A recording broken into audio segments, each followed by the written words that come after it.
तो दोस्तों 2024 का बजट आ चुका है। अब इसमें वो वाह। कौन से इंपॉर्टेंट फैक्टर्स है जो एक इन्वेस्टर को पता रहनी चाहिए as a investor in the stock market, आज के इस वीडियो में मैं आपको वही बताऊंगा। अपने 2024 के बजट स्पीच के टाइम हमारी जो फाइनेंस मिनिस्टर है निर्मला सीतारमण, उन्होंने एक बार फिर से मिडिल क्लास की कमर तोड़ते हुए कैपिटल गेन टैक्स रेट से जुड़े दो इंपॉर्टेंट अनाउंसमेंट किए हैं जो म्यूचुअल फंड इन्वेस्टर्स की जो अर्निंग है उस पर एक बड़ा असर डालेगा। उन्होंने long term capital gain tax यानी कि LTCG को 10% से बढ़ाकर 12.50% कर दिया है और जो STCG है यानी कि शॉर्ट टर्म कैपिटल गेन्स उसको बढ़ाकर 15% से 20% कर दिया गया है।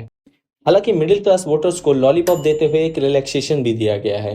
म्यूचुअल फंड इन्वेस्टर जिनकी होल्डिंग पीरियड 1 साल से ज्यादा है, इन्होंने बस इतना सा काम किया है कि टैक्स एग्जम्पशन लिमिट को 1 लाख से बढ़ाकर 1.25 लाख कर दिया है। हमको नहीं पता, हमको कुछ नहीं पता। अब इन भाई साहब को तो आप सभी जानते ही होंगे, ये है सैमको म्यूचुअल फंड के CIO उमेश कुमार मेहता। इन्होंने बजट आने के जस्ट बाद अपना भी बयान जारी किया है और इन्होंने कहा है कि म्यूचुअल फंड इन्वेस्टर्स ने कोविड के बाद से एक्स्ट्राऑर्डिनरी रिटर्न कमाए हैं। तो उनके हिसाब से 2.5 के जो इंक्रीमेंटल टैक्स है इससे इन्वेस्टर्स को कोई कंप्लेन नहीं होनी चाहिए। हाँ, उन्होंने आगे ये ऐड जरूर किया है कि जब तक ये टैक्स रेट 12.5 तक सीमित है तब तक सब ठीक है, सबके लिए ठीक है, इन्वेस्टर्स के लिए ठीक है, गवर्नमेंट के लिए ठीक है, ब्रोकर के लिए ठीक है, सबके लिए ठीक है। लेकिन अगर ये जो टैक्स है ये बढ़ने की शुरुआत है, आने वाले सालों में अगर ये और बढ़ता है तो ना तो ये इन्वेस्टर के लिए अच्छा और ना ही किसी के लिए अच्छा, और ये किसी को पसंद भी नहीं आएगा। हाँ, मगर इसका प्लस पॉइंट ये जरूर हो सकता है कि शॉर्ट टर्म टैक्सेस को 20% करने से इन्वेस्टर लॉन्ग टर्म इन्वेस्टमेंट की तरफ ज़्यादा ध्यान देंगे, ज़्यादा डिसिप्लिन होंगे कि लॉन्ग टर्म उन्हें इन्वेस्ट करना चाहिए।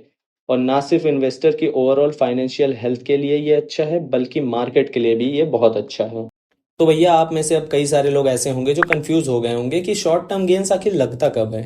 तो भाई ये तब लगता है जब आप म्यूचुअल फंड इन्वेस्टमेंट को 1 साल से कम समय के लिए होल्ड करते हैं, जबकि लॉन्ग टर्म कैपिटल गेन तब लगता है जब होल्डिंग को आप ज़्यादा लॉन्गर पीरियड के लिए होल्ड करते हैं, मतलब कि 1 साल या उससे ज़्यादा के लिए होल्ड करते हैं। अब बात यह आती है कि आपको कितना STCG या LTCG टैक्स देना पड़ेगा on capital gain of 5 lakh in an equity mutual fund.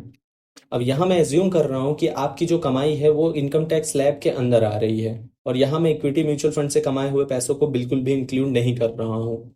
अब ऐसे सिचुएशन में अगर 1 साल में फॉर एग्जांपल आपने 5 लाख कमाए तो आपको कोई टैक्स एग्जम्पशन नहीं मिलेगा और 20% के रेट पर आपका जो शॉर्ट टर्म कैपिटल गेन है वो 1 लाख का होगा। पहले 15% के रेट पर आपका जो शॉर्ट टर्म कैपिटल गेन था वो 75,000 का होता था। अब इसका मतलब कि अब से आपको एक्स्ट्रा 25,000 रुपये और पे करने पड़ेंगे। Okay. अब नए रूल के अकॉर्डिंग आपका जो लॉन्ग टर्म कैपिटल गेन है उसमें 1.25 लाख तक का टैक्स एग्जम्पशन मिलेगा और आपको सिर्फ 3.75 लाख पर ही टैक्स देना पड़ेगा। इसका मतलब है कि 12.50% के रेट पर आपका जो LTCG बनेगा वो है 46,875 रुपीज़। हालांकि पुराने LTCG रूल्स के तहत आपको 1 लाख तक का टैक्स एग्जेम्पशन मिलता था, यानी कि आपका जो टैक्सेबल इनकम होता था वो होता था 4 लाख रुपीज़ और 10% के हिसाब से आपका जो LTCG बैठता था वो था 40,000 का। तो भैया यहाँ पे भी हमारा घाटा। क्या कर रहा है यार तू? तो मजाक है क्या? मिडिल क्लास लोगों को ये NDA सरकार जो है ना वो चीख चीख कर बोल रही है बार बार हर साल कि भैया तुम पैसे कमा लोगे, ये हमसे जीते जी देखा नहीं जाएगा। यही कारण है कि इस टैक्स के अलावा भी और कई सारे टैक्स लगाए हैं, जैसे कि कैपिटल गेन टैक्स के अलावा फाइनेंस मिनिस्ट्री ने सिक्योरिटी ट्रांजैक्शन टैक्स यानी कि STT को इक्विटी फ्यूचर एंड ऑप्शन पर भी लगाया है। इस बजट में STT रेट को बढ़ाया गया है ताकि F&O ट्रांजैक्शन कम हो सके। ऑप्शन सेल्स पर STT रेट को 0.0625% से बढ़ाकर 0.1% कर दिया गया है।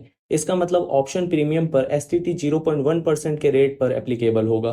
फ्यूचर सेल्स पर STT 0.0125% से बढ़ाकर 0.02% कर दिया गया है।